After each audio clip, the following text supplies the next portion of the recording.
And I just got to do one more thing here.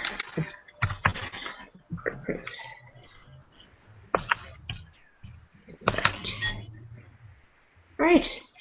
So, welcome Maya and anybody else that's listening. I do see Monica there and listening in. And since you're in the conversation, so anybody that joins, you can either type in the chat box or ask a question. But we are here especially helping Maya today. And Maya had ordered the, let's see, it was the, at the time it was called the Gold Standard, I think, coaching package. And now I'm calling it the Thriving Artist. So, so you've got some acceptances, don't you? And so now you've got some tough decisions to make. So you were applying for drawing and painting, is that correct? Yes. Yeah. So can you tell me what programs you got accepted to? So I got accepted to the drawing and painting program at OCAT. Mm-hmm. I guess you start off with the foundation year at Emily Carr, and then I would go into painting. I also got accepted to the visual arts program at Ottawa U and the visual arts program at York University. Wow. So you got multiple offers. Oh my gosh. Well, congratulations. Thank you. That's amazing. So I am kind of curious a little bit, like how are you feeling about this right now? Really excited. Yeah. I think I'm more interested in OCAD and Emily Carr. Mm-hmm. So I'm just trying to round up as much information as I can before I make my final decision. Yeah, makes sense. And yeah, I'm curious too. Let's see. So you contacted me through my website, and how did you find me? Was it because I went to the National Portfolio Day, or were you already aware of PortPrep? I think because of National Portfolio Day I contacted you, but I had been on your website beforehand when I was looking to see how to prepare for National Portfolio Day and just whatever information I could find on putting together a portfolio. Mm-hmm. What was it that made you actually decide to go ahead and buy the portfolio coaching package? I'm pretty sure art is the field I want to go into. I was really sure of it at the time, and I wanted extra support, and I kind of wanted as much help as I could get. Mm-hmm. I sort of wanted it to be like a sure thing. Right. Yeah. Were you worried or concerned at that time during National Portfolio Day when you first showed your portfolio? I wasn't really sure where I fit into things. Like I wanted to have a strong portfolio. I thought I had been doing art for a while, so I wasn't. I figured that I might do all right, but I wanted I wanted to get the best possible outcome. Right. Yeah. So that's why you reached out for some help, because you just weren't absolutely sure. Mm. How much difference did you think it made getting the coaching? Oh, I think it made a huge difference. What did you see that changed in your work or your portfolio? I think I found myself exploring different areas. I think with the courses I had done before, you're usually sort of going along whatever curriculum had been set out beforehand, and it's sort of like everyone's doing the same thing. and it's all sort of like foundation stuff. Whereas with you, I had the chance to work on um, particular things that I had been missing that we wouldn't have ever touched on anywhere else. Um, and I think particularly composition. Um, we had done a lot of work on composition, and it was just never something anyone else would talk about. And I think that's really changed the way I approach my own artwork. Yeah. Yeah, I think that your work really matured a lot, that you got a little more in depth. Like you had like a really raw, expressive kind of quality to your work. Um, but I think that, yeah, and you had some really good skill, but it just didn't always come completely together. Like you had some great pencil skill and you could draw really well. You had very expressive paintings. But I guess there was just a few gaps of how do you bring all of that together to have a really successful artwork, like controlling contrast or where does the eye look, like those kind of compositional elements. So yeah, I think there was a big difference for you that way. And then when I remember also just learning a lot about the painting process and moving through layers and how working with the paint itself and the textures and building up an underpainting first and continuing to develop it, it ends up making a richer experience or expression of that sort of raw energy you were after, you know. So I think your work definitely developed a lot. And it obviously they saw something in you between that the skill and that sort of raw power and enough sophistication that you got multiple offers to a lot of top-notch schools. Like, congratulations. That's great. And you worked hard. That's a big part of it. And you showed some unique ideas, too, so that's really great. So next, so you've got to decide. So you're saying that of those multiple offers, so Emily Carr, OCAD-U, is it York? York and Ottawa U. Ottawa U. Wow. So, but you're leaning towards, initially you told me you were really sold on Emily Carr, but recently you've been talking to some friends and hearing some good things about OCAD-U. Yeah. So there's a lot of different sort of thought processes you need to go through in making that decision when you have multiple offers. And several of the students that have been working with me are in this situation now of having more than one offer.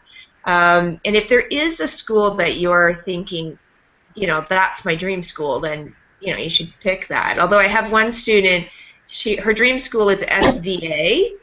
She got accepted, so that's School of Visual Arts in New York, and she's just elated because that's the dream one for her. And but she also got accepted to Pratt with a scholarship. So, and Pratt has an excellent reputation. And boy, a scholarship is tempting, isn't it? Yeah. So it really depends a lot on your family situation. So in her case, I think she has the freedom that she can just go after her dream school. But for a lot of people, if they got scholarship one and not in the other, they might likely take the scholarship one, right? But I have heard that before from students that, you know, they're really after just the best education for them. And I've had situations last year where some of those top students got multiple offers and they wouldn't necessarily pick the highest scholarship amount. They would pick what they think is going to be the best education for them. So this is the question that you're needing to ascertain now. What's the best education for you? And there's different elements in that to answer that question. So first I want to hear from your point of view, why are you interested in Emily Carr? What grabbed you about that? And what grabbed you about what you're hearing about OCAD-U? It'll help me advise you if I know what you're already thinking and what you've heard so far about those two programs. So can you share a bit about that? I think with Emily Carr, it was sort of like the first art school I had heard about. So it kind of it got on my list quickly because it's what I knew about. I did visit the school and I did a course there, so I had a feel for what kind of people might be going there, their own philosophy, and I found that they were very much focusing on a lot of cultural elements in art, and they were talking about that sort of thing. I found that a lot of the people there were very inspired and very motivated. Um, a lot of people had very interesting ideas. Um, some like young students were really quite incredible people. Um, so that really got me hooked. And then with OCAD, I had talked to the teachers there, and I really liked what they were saying. I hadn't I've met a few of the students there, but just like a few. And I liked the teachers I had met there, though most of them were for different programs. Um, and I thought that they had really interesting perspectives on art. So then that's why I started to lean towards OCAD, because I found that the teachers were talking about things that I'd never really thought about originally. So I figured I could probably learn a lot from them.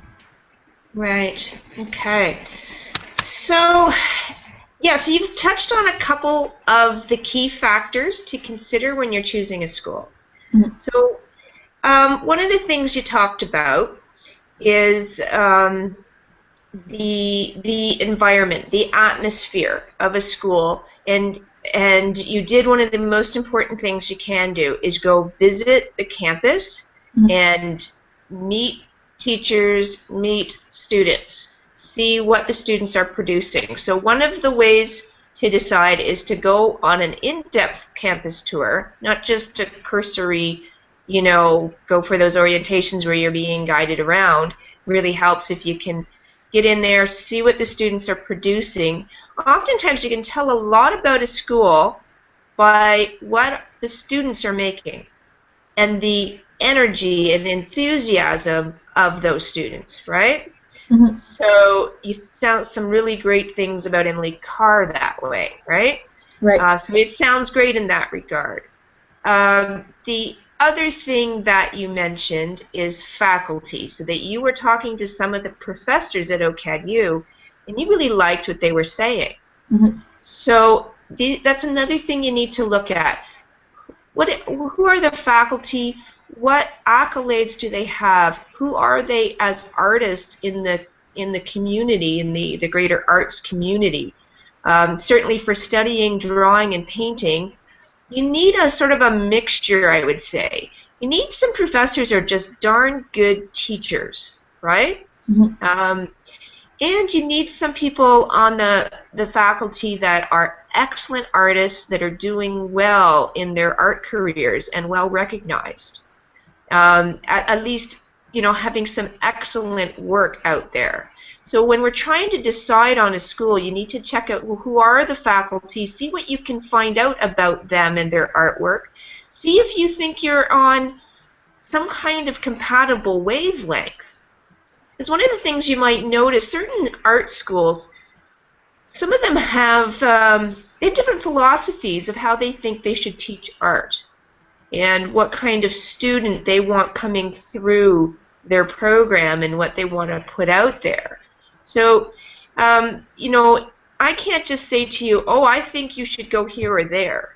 It's a very individual decision, and you need to research it just as much as you research, geez, what school should I apply to? And just as much as they check out you, you need to check out them to really make an informed decision. Because it is a big decision. This is the next, 4 years of your life. And your jumping off point for your career. So when do you have to have your decision in by? I know with Emily Carr it's May 1st. Okay. I'm not sure with OCAD. They haven't sent me the deadline yet. Okay. So that'd be good to find out. So I highly recommend that students with multiple offers really do some more homework. As much effort as you put into that portfolio and all the money you're going to pay for your education and all of your future has a, that education is important for several reasons, right? And so it's worth not just guessing, but researching it. So that you really can feel confident in your decision that it's the right thing for you, right? So first, check out the faculties. That means find out the names. Go find out what their work looks like. See if there's anything that's been written by them, any press releases. Do they write for any newsletters or magazines? I know there was an art prof that I interviewed from Rhode Island School of Design, and she writes for the Huffington Post, for example.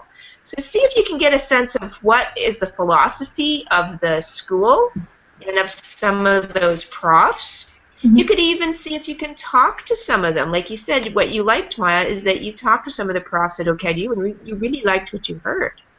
So that really was compelling for you.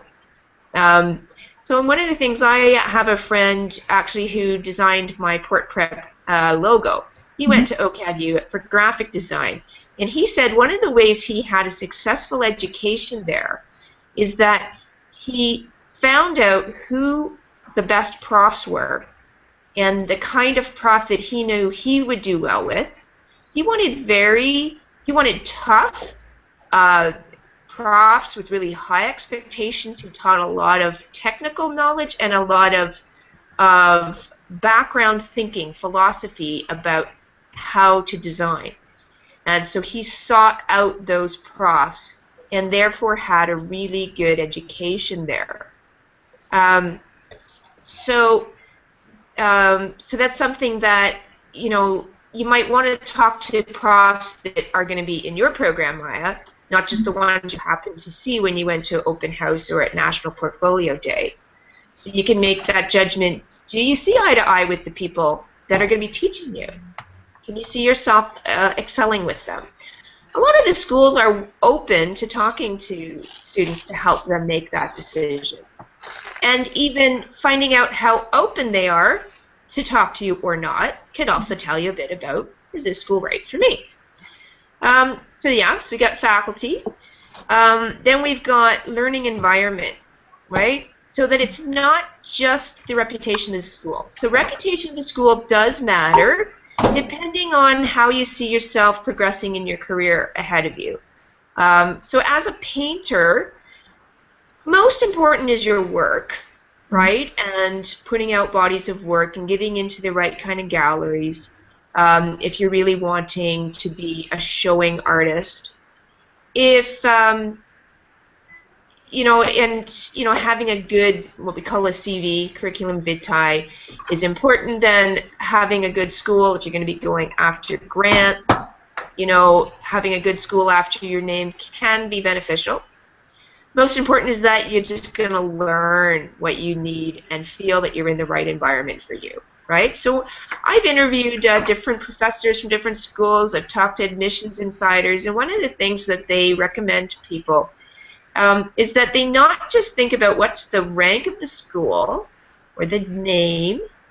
So even though that's important, it's not the only thing. Yes, the faculty is important, but also just the learning environment. Where will you excel? What kind of... So there was actually one student, I said, this school has a much better reputation. I really think that you're going to get...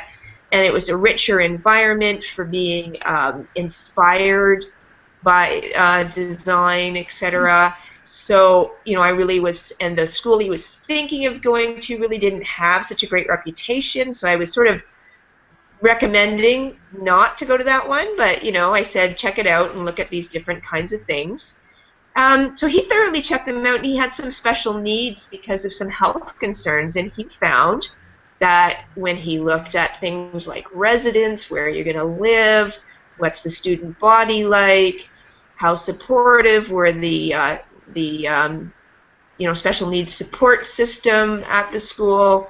And he ended up choosing a smaller city, a smaller school where he felt he would be comfortable and be able to excel. So part of it is knowing yourself. Do you need a big, exciting city with lots of great art around you all the time? Or are you a person who needs more quiet solitude and nature around you to feel inspired? Right? So are you the downtown Toronto type, or are you going to be better in a place like Emily Carr out on the West Coast? Right? Mm-hmm. So that's something you need to look at too, is that environment for learning. And picturing yourself there and the kinds of people that are there. Can you see yourself there and doing well with those people? Right? Because your peers are a big part of your education too. Not just the profs, right? You learn so much from each other. And that was one of the things I found when I went to University of Guelph for fine art. I liked the faculty there in that they were a good mix between conceptual and practical. That was really important to me. I also chose a school that I could study abroad for credit. That's one reason why I chose Guelph, because I could study in Paris for credit, not as just a special program I'd have to pay extra for. So that was one of my deciding factors. They also gave me a lot of transfer credit because I had a previous diploma, so that was a deciding factor for me. The other thing that I looked at too at the time was I liked their philosophy. Since then, their philosophy has changed. It is no longer compatible with mine. And so, if I wanted to do further studies, it wouldn't be with them. So those are things to think about, right? And I had lived in Toronto and didn't want to stay in Toronto. I wanted to go somewhere else. So I didn't pick OCADU. So for me, I like to have a technical training that has philosophy as well. And I like to have direction. That's what I figure I'm paying for. So I picked a school that would give me that. So this is one of the things to sort of find out. What school is known for what, and what kind of artist do you think you are? So one of the things I've heard about OCADU, but I think it would vary from professor to professor or program to program, right? Because there's always a different college or program coordinator. Those coordinators change over the years, and there's always different profs, right? So finding out maybe even how many full-time profs there are and how many part-time profs. There's a lot of contract teachers. So sometimes it depends how much you want to research, but finding out a little bit about that, it can be helpful in your decision. So OCADU, what I hear from people, it's a very free-thinking, very open thought, relatively free-form kind of education. Okay? And some people thrive in that, love the freedom to explore and be very much immersed with their peers, etc., and be in that rich city environment with art all around you, and that can be the perfect thing for you. I know other people, though, that have gone in there and they find that they're floundering because they're not used to such free thinking. They need structure. They need guidance. It's a big change from high school when you're told, this is what you're doing and these are all the elements you have to have. Go and do it. So that's something to look at. Do you want a lot of technical training? How much structure do you need? And then find out how structured I would think drawing and painting is not that structured, right? But you could find out a little bit more about that, try to make an assessment. And what's Emily Carr like in that regard? I know they both have fantastic, long-standing reputations, both of those schools, in both of those departments. So, I mean, either one you're probably going to love. And then, do you rather be downtown Toronto or would you rather be on the West Coast? They're both wonderful creative environments, right? Right. So it's a pretty personal decision. One of the other things that I've been told by admissions officers and professors is one thing they think that students should consider is that it's also kind of a family decision to make and to know about yourself. Are you somebody who needs to be close to home and visiting often? Or are you somebody who really needs to get out and, spread your wings and have some freedom, and that you're more independent and being away from family is not an issue for you? So how far away from home do you want to be? It's also something to think about, right? Because both of those programs are great. You're going to learn a lot. So thinking about that. And budget. So if you are somebody who wants to go home often, and you know that you'll get homesick, and you know you need that security of your friends and family, then do you have the budget to fly home often enough? If you're going to go all the way out to BC, right? Or would that be just like, wow, what a wonderful exploration, way the other side of Canada, right? You might like that. So, so some of these questions, what is kind of jumping out for you that from those two schools? What's kind of standing out for you, do you think?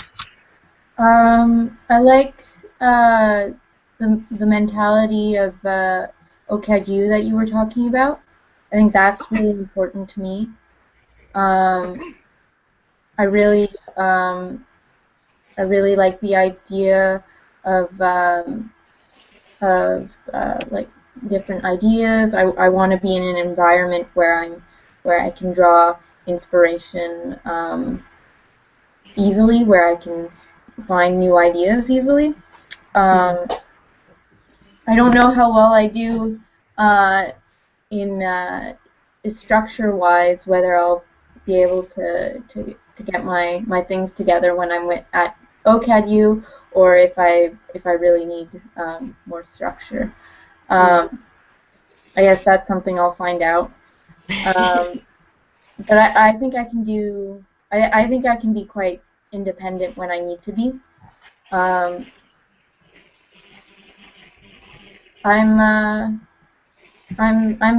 a little on the OCAD side right now. I want to go to a school that'll challenge me, that'll stimulate me, and that'll give me opportunities. Right. Yeah. So, and I think they both would. So I think that you're quite a free thinker and you're creative. And I think the kind of painting that you do really comes from your gut, Like, I think you would do well in the free sort of environment that OCADU is kind of known for, where, there are some other students I've known that I can see that they kind of struggled with that kind of environment. And like I know some people have said to me, I really didn't like it there. I wanted more instruction. But other people, they absolutely love that. And I can see you doing well in that kind of environment. And the work you see coming out of there is great. So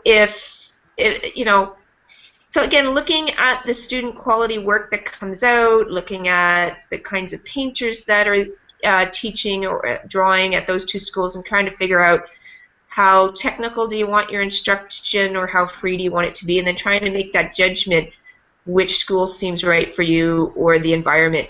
So I do think you do seem like a person who'd love being in a big city and who would do well in that kind of environment. If it were me, I think because I had a fascination, I've always wanted to go to BC. I was considering U Victoria and UBC. I don't know why I didn't think of Emily Carr when I was looking into it. Yeah, I don't know. So now, if I did it over again, I probably would either go to NSCAD, Nova Scotia School of Art and Design, or I would go out to Emily Carr, or one of the schools in BC, because I would thrive in the nature environment and that really little more relaxed atmosphere than what Toronto has. For me, that would be a good decision. And I can see you doing really well in Toronto at OCADU. Mm-hmm. I don't know you well enough, though, and I don't know Emily Carr College well enough to be able to say to you one way or another. That's why I'm saying go find out some information and maybe go visit OCADU again and see if you can sit in on a painting or a drawing class, see if they'll allow that. The semester's almost over, so you might want to jump on that and see if they'll let you visit. A lot of schools will, and that really would show you, because you've been to Emily Carr, you said. Yeah. And did you see them in action, or? I was doing a youth program there, so it wasn't during university courses. Okay. All right. So were they some of the same teachers, though? I'm not exactly sure. Not sure. Okay. I had a few different teachers, so maybe some of them were, some of them weren't. So, but you're familiar with the school, and so you've been in there. So maybe see if you could visit OCADU again and see how that feels. And so I think those are the main things to look at, right? Reputation, faculty, the course outlines. That's something I like to look at. And so I tried to go on to Emily Carr's website so that I could kind of help you make this decision. Well, okay, I'm going to go see what courses they have. And it wasn't published. I couldn't find it. So, but since you have an acceptance there, they should be able to furnish you with course descriptions so that you can see what's being taught. So that's something that I could help you with. If you can get the course outlines or course descriptions from the schools that you're most interested in, then send them to me. I can at least give you some guidance from my point of view as an art educator, if I think that looks like, a good grounding one versus the other. I suspect they're pretty similar, really, but it's not fact. So you could look into that, and I'd be happy to look at that with you, And, yeah. So, any other questions, Maya? No, I think that's it. Okay. Any of the folks listening in, if I unmute your mic or you unmute your mic, any of you have a question or a comment you want to add in? So we've got, I see that Monica's listening and Alana. So I'm going to try clicking on you.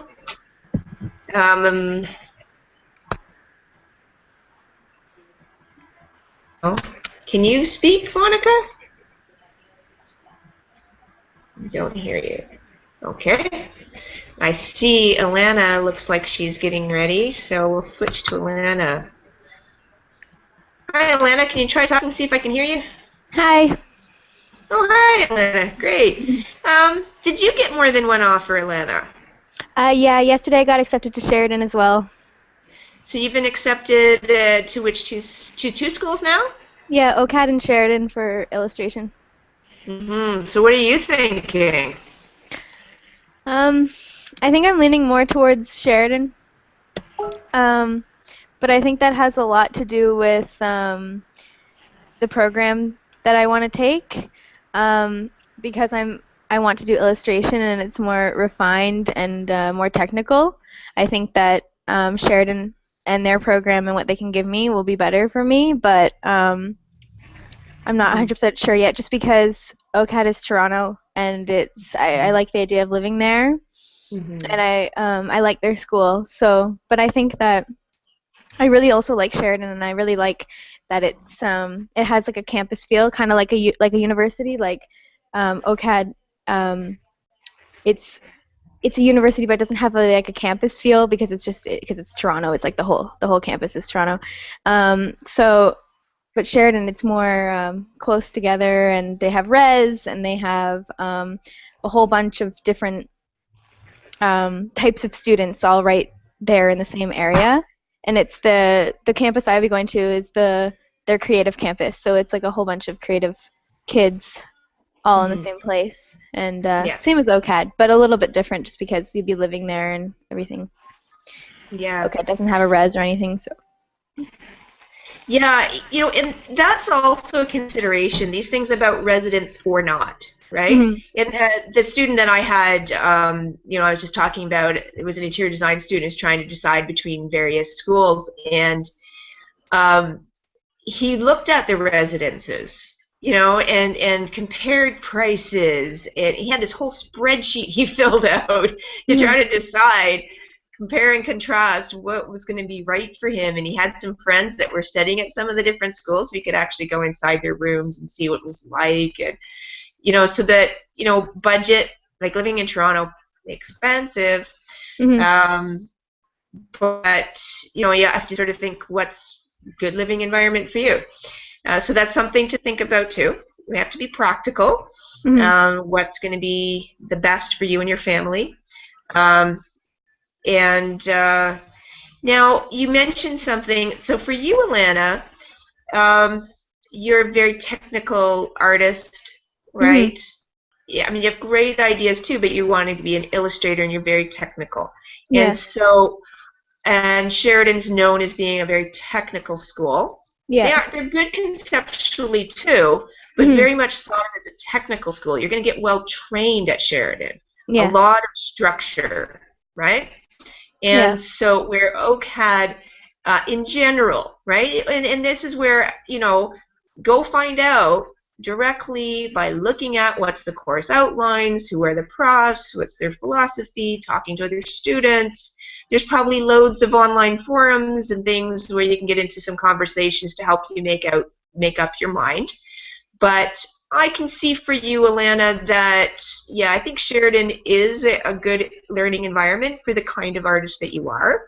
But I think taking a second pass at just looking at those schools and, seeing the work that's produced and thinking that whole environment, that is still something you might want to consider in a little more depth before you make your final decision. But yeah, I mean, for illustration, Sheridan has an excellent, long-standing reputation. OCADU has a long, long history. I mean, it was first a fine arts school, just like Emily Carr was, right? So, hands down, either of those schools are great for painting. And it does have a good illustration course, too. But probably Sheridan has the longer-standing reputation as an illustration school. Yeah. And you're pretty excited about that. But, there is more than one aspect to having an education. Yeah. Right? So if that campus feeling being immersed with all, even both of them you're going to be immersed with all kinds of different arts. Yeah. They're but I mean, I think the school environment, even though you're in the city in one and you're not in the other, the campus still feels similar because you're in with a bunch of different arts and you can go to a different floor and then go find whatever another type of art going on. So, it's, but did you have any questions or comments you wanted to make? I don't think so. I think I just have to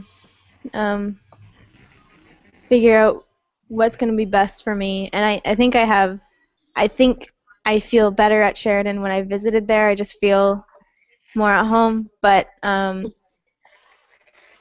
and I can, like, if I really wanted to live in the city one day, I could live in the city one day. And it's not like just because I'm not living in the city during school doesn't mean that I can't, experience Toronto later in my life. So, and I think that if I really do want to be an illustrator, so I think it'd be smarter to go to Sheridan, Right. because their program is, their illustration program is more kind of recognized, I guess, and more technical. So. Yeah.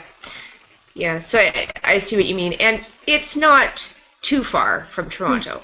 No. Like, I went to Humber College for interior design, and I would just jump on the TTC and, or the GO train or whatever, and go to Toronto when I needed to do research. So, so it's still accessible. Yeah. Yeah, I mean, some people do complain about that with Sheridan. It's kind of off the beaten path. There's just really nothing else there other than the art school, really. Yeah. Um, so, but the education is great, and you're Mhm. immersed in with a whole bunch of fantastic programs there to Yeah. inspire you. You take off to Toronto when you need to get a little extra creative inspiration.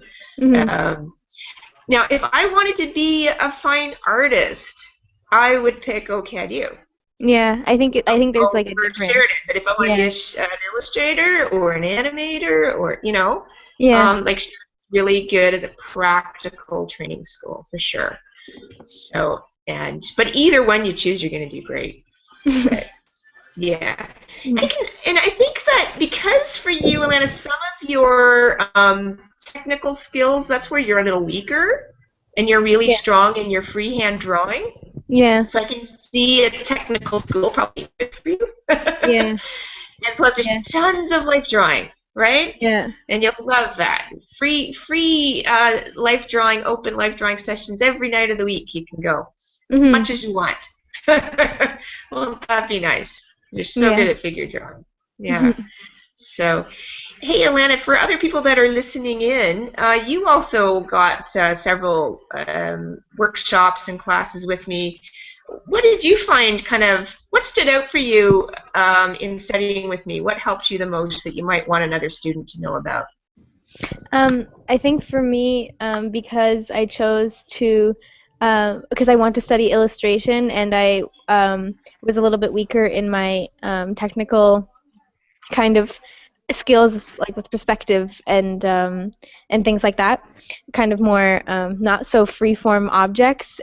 Studying with you really helped me kind of learn how to learn about perspective and learn about the technical parts of drawing, because that would be obviously necessary for me when I'm studying illustration.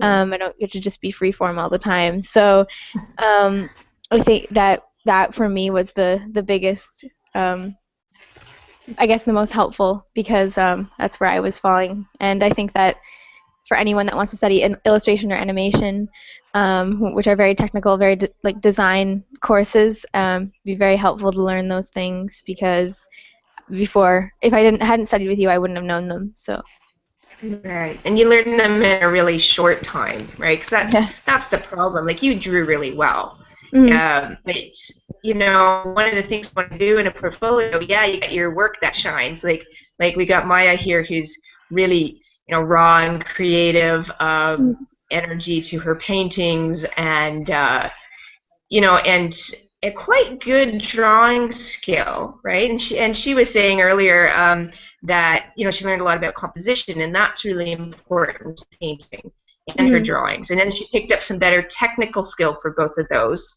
such Yeah. that she got multiple offers.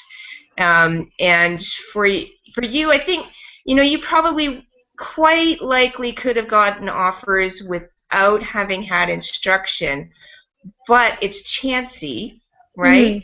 Be able to get the best program, be able to pick what's best for you, because of course you want to show where you shine. That's where you start your portfolio, your wow stuff. Yeah. But you have to have that middle section that shows your diversity Mm-hmm. and shows your basic ability in all types, especially for illustration. Because there's also where they might say, oh, maybe you need some further training. Both of you are very talented, and Monica is listening in here. She hopes to go to Sheridan for animation, Mm-hmm. and she's still developing her skills, and she's been working hard on that. But you have to have that really good life drawing, good portrait, be able to do perspective, be able to do object drawing, have great ideas, characters. There's lot to learn. Oh, I hear Monica. Did Oh, Monica, it's did you want to say working. something? Yeah, that I finally got this to work. Yay! Yeah, I Did actually you don't have have a any computer with questions a for these mic. two girls? Pardon? Do you have any questions for these two girls here, Maya and Elena? I just started listening in not too long ago. It's like actually, so I don't really know what was going on. Like I have my phone that has a black screen, so it thinks that I'm listening, but I don't really know.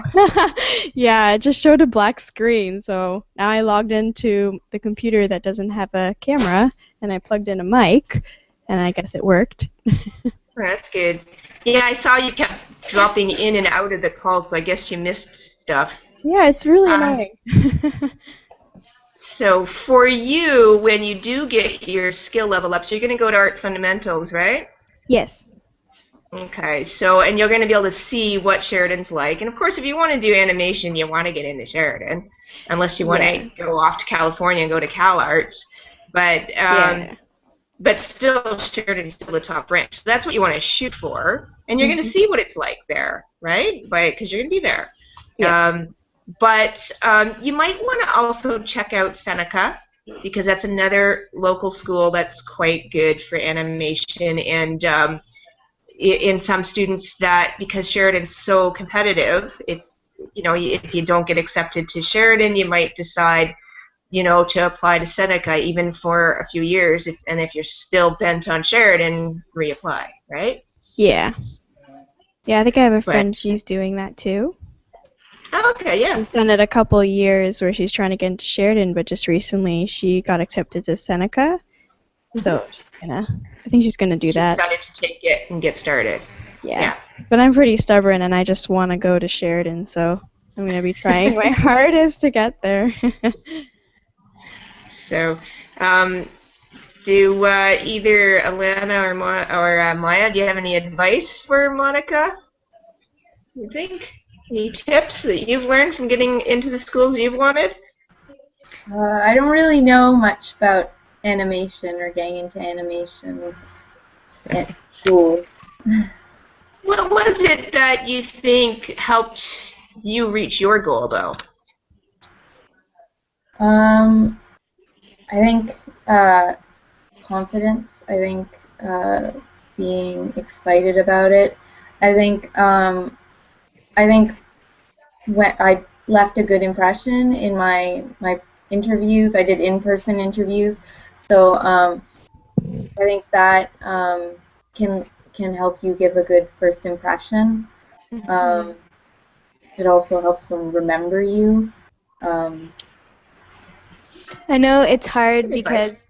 because Sheridan doesn't do in-person interviews, and it's really hard to kind of leave your mark in your portfolio. Yeah. I applied to illustration, not animation, so I know that animation is so hard to get into. So I think it's really impressive that you got art fundamentals, just because it shows that even though they can only accept a small amount of people to animation, but they can accept more to their art fundamentals in hopes that those people can get in next year.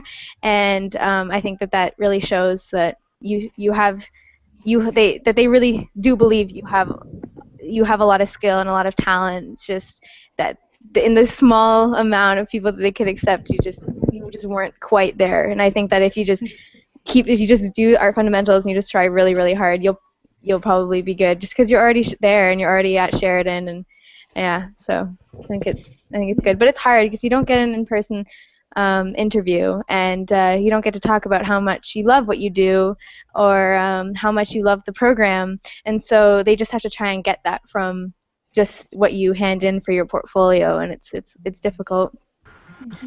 So how did you show that in your portfolio, Alana? I just tried to give them my pieces. I mean, I know that there's like the required pieces, which is really hard to kind of show who you are, I guess, in a sense, in those pieces. But for my pieces that I got to choose to put in, I just tried to put the ones that I felt most reflected what I liked to draw or paint. And like, I really like to draw people, and so a lot of my pieces were of people. And also just making sure that my sketchbook was also a reflection of who I was as well, because I believe for illustration, I'm not sure if it's the same for animation, but your sketchbook has its like own mark, just that media exploration, and your sketchbook is a part of that. So just showing them that kind of who you are, and the different things that you try, and a little bit of your own style in a sense. I think that they like that. Yeah. That's what I tried to do anyway. So, yeah, so with a school like Sheridan where you can interview, and it's a great point that you bring up, Maya, that anytime you can interview, that's good because you can show your enthusiasm, you've got an opportunity to share your ideas and why you've applied there, why you're using it as a springboard for your career. So it's great to be able to interview and to practice for it if you can and kind of know your mind and what you want to say. Really can help, and going into that confident really makes a difference. And I've heard that from lots of students that I've worked with. That's one of the main comments they make is because they got help on their portfolio, they knew they handed in something strong, they interviewed better. They weren't as nervous. Even students that started out really shy when I first met them ended up really confident and really excited about what they were doing. So it's great if you can interview and pull that off. If you can't, then you're right, Alana, you have to show it in your work somehow. So that's something to think about, Monica, as you're learning over the next year in Art Fundamentals. How do you make those assignments kind of your own in some way and let some of your individuality really stand out? They especially want that in almost any arts program. They want to see how are you different, are you original thinker, original characters and settings and story ideas. So every time you have an assignment at school, interpreting it in the most interesting way you can, not just stopping at the first idea because you're under the gun, but really trying to push yourself to get the absolute most of that 1 year. And then when you make your portfolio, one of the things I always tell people, you got to put who you are, what you care about, and your most wow piece first, something that really draws people in and is memorable. Like you said, Maya, they remembered you because you got to interview and you could show your passion. But what did you end up choosing for your first piece, Maya? I went with the painting. The painting collage with that was stapled. Oh yeah, that was kind of a unique idea. So you actually, I think you had, it was acrylic and you had paint that you had peeled off, maybe off of a plastic sheet, and then you stapled all these pieces together to make a painting. Mm-hmm. So that was kind of a cool idea. I mean, it shows a creative way of image making, which matters in a painting program, right? Mm-hmm. So that's one of the reasons why you got offers to, high-level painting programs that have great reputations, because you're reinterpreting what is painting, right? So it's great. So that's one of the things that you want to do is you put something really impactful that shows how unique you are as an artist first. So if you can't interview, you got to do that. That first piece that they see is really important. And then, like I know, Alana, you were saying, well, it's kind of hard when you have to do those tests, and they're told what you have to draw. But you know what? I think that that's actually really can be an asset to students that are given, I have to do these particular drawings, because you have the chance to do it differently than all those students before. And remember, Alana, Garth Laidlaw and I. So Garth Laidlaw is a animator who went to Sheridan, and he's my animation instructor, so you might want to meet him, Monica, sometime. And he was really saying, because you have to draw a hand, and it has to do anticipation of an action and then carry out that action, a kind of before and after. So when you do that, we want to not see the same thing we've seen a million times, right? Or these objects. You have to draw these objects before and after. Something happens to those objects. Yeah. We want to see that you understand how to draw basic geometric forms, like can you draw this coffee cup and make it look good? But let's have something that's interesting and not cliche, not the first thing that comes to mind. And most high school students, in my experience, will pick the first thing that comes to mind, and it's not very interesting. And then they might take something after that that's kind of interesting, but it's cliche and we've seen it a million times. So, like, one of the things that's one of the workshops you took, Alana, learning how to draw objects, but then pushing your ideas. So Yeah. that you did take an opportunity there, right, to draw those objects but make them be interesting. Yeah. So you Yeah. do get to show who you are, right? Yeah, What are you remembering you did with that? for mine, because for illustration we have to do the same as the animation. You have to do the still life that transforms. And for mine, I took the very kind of, I guess, simple idea of melting the objects, but then I tried to make it unique. So I made my objects kind of all reflection of the 70s, and then I focused on a lava lamp, and that was like the center of the still life. And then it was the lava lamp that was melting, and that was overheating, and then it was melting all the other objects. It's kind of supernatural, I guess, in a sense, but it can be like your still life and your ideas for the assigned drawings can be fantasy or supernatural. And so I just kind of, like, all my objects were kind of melting, and I had books, and they were kind of burned as well, because obviously the books don't really melt. So, and then they were all like kind of looked like they were from the 70s, and that was how I added my own personal touch to, like, the idea of melting objects.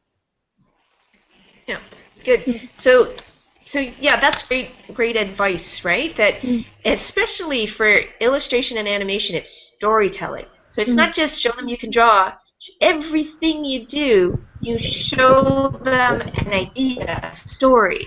And even in painting, right, Maya, we were really trying to you were trying to go after a certain feeling or idea, and was that coming across as strongly as it could, right? So those are ways you can let yourself sort of show. And so then look at your portfolio now and reflect on who you are now. And imagining who would you like to be when you graduate. Like thinking about what do you want out of your education, right? What's important to you as an artist? Like even just taking, now that you got in, you got accepted, well now you have to think, okay, this is the jumping off point for my career. So what do I want? Who do I think I might want to be as an artist or an illustrator or an animator? So what kind of education do I need? And don't be afraid to ask questions and call up profs and talk to different artists. And one of the things I was confused. I got multiple offers too when I wanted to study interior design, and I didn't know where to go. And I was young, right out of high school, and so I actually called up prospective employers, and I was shy back then, and it was hard, but I called them up and I asked them what did they think of grads from these various programs I was considering. And I was very much focused on, I wanted a successful career, I wanted to make a lot of money, I wanted to be able to go travel in Europe because I really wanted to study in Europe. So my goal was to make sure I was employed. So that's why I chose interior design. It wasn't because it wasn't that I was like, this is my dream goal to be an interior designer. I chose to do what I thought was practical at the time. I loved architecture and I loved art, so I picked interior design. Mostly because I didn't have the guts to do the art, and I'm so proud of you, Maya, for going for it. Yeah, but really I wanted to be an artist. And so later I went and studied fine art after. So I have both a diploma of interior design and a fine art degree. So I do think you need to do what you love. And I think you can take your excitement for that into any career. And I am grateful for the schools that I went to, that they had strong technical skills so that I could have that solid grounding. To me, that was really important. And that I had also the intellectual and the conceptual development. But for me, I wanted that balance. That's what I was paying for. So it depends a lot on where you see yourself going, right? And now if I were to choose to do my master's, I would want a program that's not about technical, because I feel I have a solid technical background now. I would want absolute freedom and some profs that would really push my ideas further and really help me develop my work as a whole body. That's what I would look for now. So, reflecting on who are you as an artist and where do you imagine yourself being, and then getting out there and asking those questions so you can feel confident about your decision about what school to go to, and that it's practical for you and your financial situation and your family, right? Because part of your success also is when you graduate. Because, for example, there's a student that not a student anymore, a student that I knew when I was at Sheridan teaching in the illustration. There's a young man named Michael Byers. He was studying there, and he is now a very recognized and successful Canadian illustrator. And he says that part of what really helped his success was having a really supportive family, a mother that was always encouraging him to do his best, to be open-minded, to ask for the criticism, ask the professor, okay, what is the problem with this? Okay, you're saying that this didn't work, tell me why. He never cried at a crit, because sometimes the crits are brutal. It is very emotional. He just said, I'm here to learn. I want to know, because I really mean to do this for a living. And he did really well in his studies because he called people. He would call up famous illustrators and ask their opinion and get in with them while he was a student, because people love to help students, right? And made friendships, and he ended up getting referrals in the end through some of these famous illustrators. And he now does all kinds of great work, work for New Yorker magazine and the like. So, and the other thing he attributed success to is that his parents were very supportive, and that he actually lived at home for a couple of years after he graduated so that he could only take illustration jobs. And so because he had a lot of parental support helping him pay, and because they let him stay at home while he was looking for illustration work, he ended up being very successful.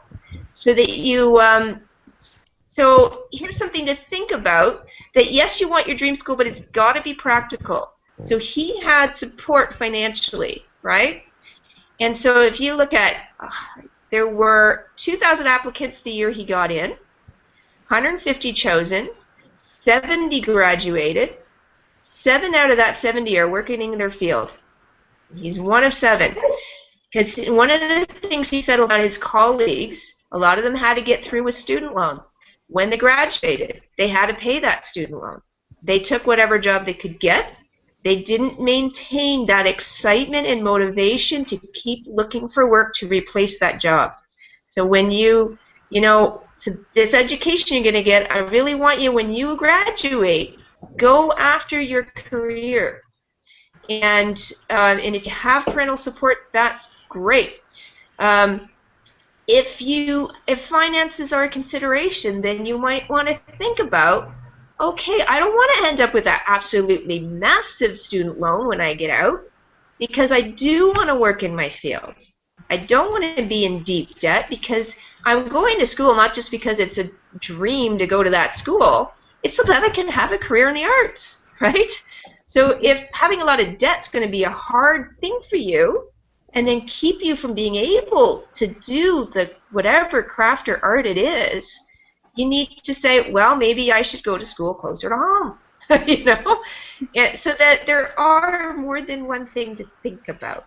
Like the girl, Cece, got accepted to SVA. She's from China, and she's got Pratt with a scholarship, SVA no scholarship, but SVA is her dream school.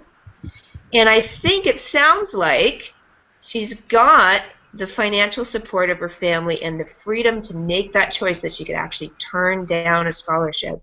She's in a wonderful situation that she could do that. But for some other students, they would really need to take the scholarship, and that would be smart, right? Because you want to get out and be able to do your work, not just pay a student loan. So, because that's always the struggle, right? That you want to be working in your field and doing well. The main thing is the passion, and that's the thing I hear from everybody. You love what you do, and if you haven't listened to these interviews yet, go and listen to Clara Liu from RISD, Rhode Island School of Design, one of the best schools in the state. She's a really good interview with her. And she does talk about this thing, you know, sometimes parents have this concern, or students have this concern, like I did. Maybe I should do something more practical. I need to make sure I have a job. She says she knows professional artists who are just having a rocking career, very successful. So she said, so why not you? If you love what you do, you can be successful. If you're doing something because you think you can't be successful and you're settling, how hard are you going to work? How driven are you going to be? So, you know, success is an attitude that you can take with you, no matter, you know, where you go and what you're doing. And animation, go listen to Mike Murphy. I did a wonderful interview with him, and he's got successfulanimator.com as a website to help young animators. And I would think that this would be very helpful for Alana as well, because Mike Murphy, he teaches you how to manage the freelance cycle. So for animators, artists, illustrators, it's the same problem. It's job to job. It's sometimes hard to find a full, like a long-term job. It's, you know, we do a lot of freelance work. So how do you manage that cycle? So even though he's focused on animation as a career, there's going to be some good tips for an illustrator or a fine artist too. Claire Liu is a really wonderful source. Ask the Art Prof on the Huffington Post. You might want to check that out, Maya. You might find it really interesting. Her work's really powerful too. Like, it's a bit like yours in a way. It's really raw. Did you go and watch that interview I did with her? Yeah. Yeah. What stood out for you that kind of helped inspire you? I saw that interview way back months ago. I need to rewatch it. Okay. Yeah, I just found her so inspiring, and some of the things she said, like that thing, like where, you know, people think, oh, I should do graphics because I need a job, and she's, you know, there's lots of successful fine artists. You know, Mike Byers is working in his field and doing well where other grads in his class aren't. You know, so you got to bring that passion with you. So Monica, if you haven't listened to Mike Murphy yet, go listen to him because he will definitely inspire you. Take your passion with you all the way through school, and that's what I did. Every time I went to study, I loved it, and I worked really hard, and I did a lot what my friend did too. Pick the profs you know you're going to do well with, and make the most of it, right? And then when you graduate, remember why you did all this and just keep shooting for it, right? Yeah. So thanks for sharing your time and your thoughts. And so go out and do some research. If you're still not sure, go find out. Get in their face. You know, this is your education. You have every right to ask questions. You have every right to ask to sit in on a class if you're not sure which one is right for you. Okay? So thanks, and I'm so happy for all of you. Congratulations. Any last minute tips you might have that you want to share either with Monica here or anybody else that might listen to this? Anybody? Good. Yeah. Although, Alana, I wonder, you met Garth Laidlaw, didn't you? Yeah. Did you take some classes with Garth? Yeah, he did one of the figure drawing classes once, and he did some of the hand drawing classes as well. So what would you tell Monica about Garth's instruction? Oh, I'm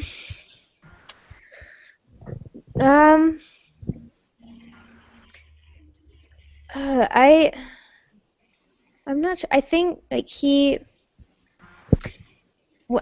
didn't talk much about animation in the classes he took there necessarily, but he did when he was teaching us figure drawing and hands as well. He definitely draws like an animator. He draws very quickly, and he would, he taught us a lot about kind of quickening things and how to draw things effectively but quickly. Because for an animator, obviously, you have to draw a lot in a very short amount of time. And that I found helpful, but he didn't. I don't think he spoke much about animation necessarily.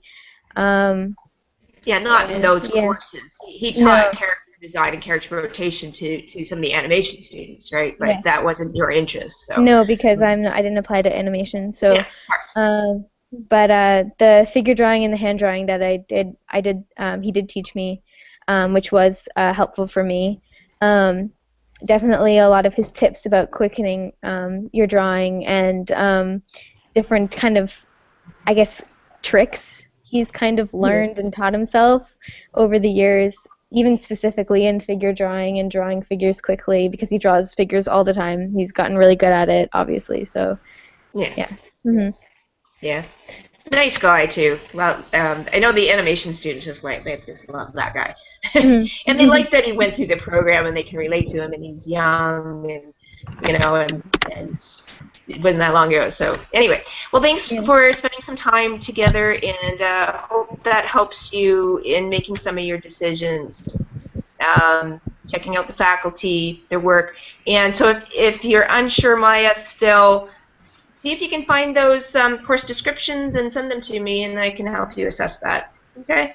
So anyway, good luck to all of you, and I'm hoping you're really going to enjoy your educations. I'm sure you will. I know I did. It's just such a joy to study what you love, and in a place that's exciting among a whole bunch of like-minded people, and that's what I loved about Guelph for me. It was a really open environment. Everybody was sharing their ideas, and we'd be up late at night. We got access to the Fine Art Building all night. That was one thing that was important to me, too, that our art building was open late, so that not all schools can allow that, but that sometimes that's something good to know about. So that I really enjoyed that. I enjoyed that open environment of sharing ideas, where when I was at Humber College in interior design, I noticed that the students would, don't look at my work. They were worried you're going to steal their ideas. It was competitive instead of co-supportive, co-creative. So that's another thing to sort of think about. What kind of environment does the school provide and what's good for you, right? So, yeah. I mean, they were both great. I had great solid groundings at Humber, and I had the more free-thinking but still technical at Guelph, and that was good for me. So, anyway. Well, good luck. Bye, everybody. Bye. Bye. And if anybody's listening in and you want some advice or you're not sure, you can book a consultation with me, and I can help you look through the curriculum. At least I can look at curriculum and tell you if I think that's good curriculum or not from an art educator's point of view, and try to help you assess, what's right for you. And I can certainly at least help you through the thought process, but it's ultimately a personal decision, a financial decision in part, a family decision, but really I would go with your gut instinct. Really, it's your artists, right? What feels right to you? Just do it, and you'll totally enjoy it. Either way, no matter where you are, I think you're going to have a great time doing what you love. So, anyway, I'm Karen from PortPrep. They called me the admissions insider because everybody gets accepted, and we just heard of a couple students here with multiple acceptances. So that's awesome. It's so exciting to hear. All right. Bye, everybody. Bye. Take care.